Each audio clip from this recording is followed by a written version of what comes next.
భూమి కోసం, భుక్తి కోసం, విముక్తి కోసం పోరాటం చేసినటువంటి ఆదివాసీ యోధులకు సంబంధించినటువంటి ఇంద్రవెల్లి స్తూపం దగ్గర ఇవాళ ఉండడం నిజంగా నరనరాన కూడా ఒక ఉత్తేజం, నరనరాన కూడా వారు చేసినటువంటి త్యాగాన్ని ఒక పులకరింతలాగా ఉన్నది.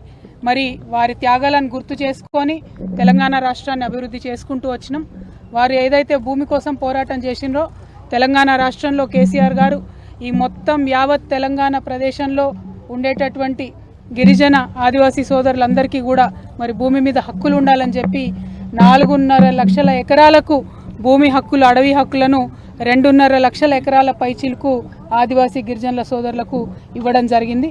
కాబట్టి 10 ఏళ్లలో బీఆర్ఎస్ హయాంలో, కేసీఆర్ గారి హయాంలో మరి భుక్తి కోసం, భూమి కోసం పోరాటం చేసినటువంటి వీరులందరినీ కూడా గౌరవించుకోవడం జరిగింది.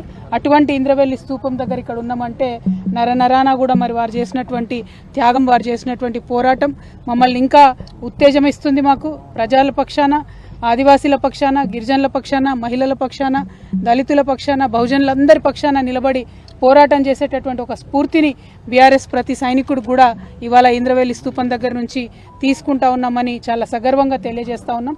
వారు చేసినటువంటి త్యాగాలు మరవలేని, వారి పోరాటాలు మరవలేనటువంటి మరి అటువంటి ఉత్తేజంతో ఉన్నటువంటి ఈ తెలంగాణలో మరి ఇప్పుడు నడుస్తున్నటువంటి ప్రభుత్వ హయాంలో రైతులకు అన్యాయం జరుగుతోంది, మహిళలకు అన్యాయం జరుగుతోంది. ఎవరన్నా గొంతెత్తి రైతుల పక్షాన, మహిళల పక్షాన, బహుజనుల పక్షాన మాట్లాడితే వెంటనే వారి మీద కేసులు పెట్టి ఇబ్బంది పెడుతున్నటువంటి పరిస్థితిని కూడా మనం గమనిస్తూ ఉన్నాం. ఇవాళ మా వర్కింగ్ ప్రెసిడెంట్ గారు గౌరవనీయులు అన్న కేటీఆర్ అన్న గారి మీద కూడా మరి రకరకాల కేసులు పెట్టి ఏసీబీ పేరుతోని, ఇంకో దాని పేరుతోని వారు ఎట్లా కక్షపూరితమైన వ్యవహారం ఈ ప్రభుత్వం చేస్తుందో తెలంగాణ ప్రజలందరూ కూడా గమనిస్తూ ఉన్నారు. మరి మీ ద్వారా, మీడియా మిత్రులందరి ద్వారా ఈ ఇంద్రవెల్లి స్తూపం దగ్గర నుంచి తెలంగాణ బిడ్డలందరూ కూడా తెలియజేస్తూ ఉన్నాం, ఎట్లాంటి కేసులు పెట్టినా బీఆర్ఎస్ వాళ్ళం ఎవరం కూడా భయపడేది లేదు. ఖచ్చితంగా ప్రజల పక్షాన, ప్రజలకు రావాల్సిన హక్కుల కోసం మా వాణిని వినిపిస్తూనే ఉంటాం, మా పోరాటం కొనసాగిస్తూనే ఉంటాం. నిన్నటికి నిన్న ఈ ప్రభుత్వం మొదలు 15,000 ఇస్తాము ఎకరానికి రైతు భరోసా అని చెప్పి దాన్ని తగ్గించి 12,000 ఇస్తామని చెప్తే ఇవాళ బీఆర్ఎస్ పార్టీ పిలిపించింది, రాష్ట్ర వ్యాప్తంగా మేము రైతుల పక్షాన ధర్నా చేస్తామని చెప్పి. మరి బీఆర్ఎస్ పిలుపుతోని భయపడ్డటువంటి ప్రభుత్వం మరి ఇటువంటి కక్షపూరితమైనటువంటి కేసులతో వేధించేటటువంటి కార్యక్రమం పెట్టుకున్నది. ఈ విషయాన్ని ప్రజలందరూ కూడా గమనిస్తూ ఉన్నారు.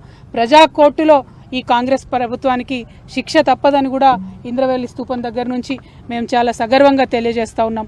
Thank you. జై తెలంగాణ, జై తెలంగాణ.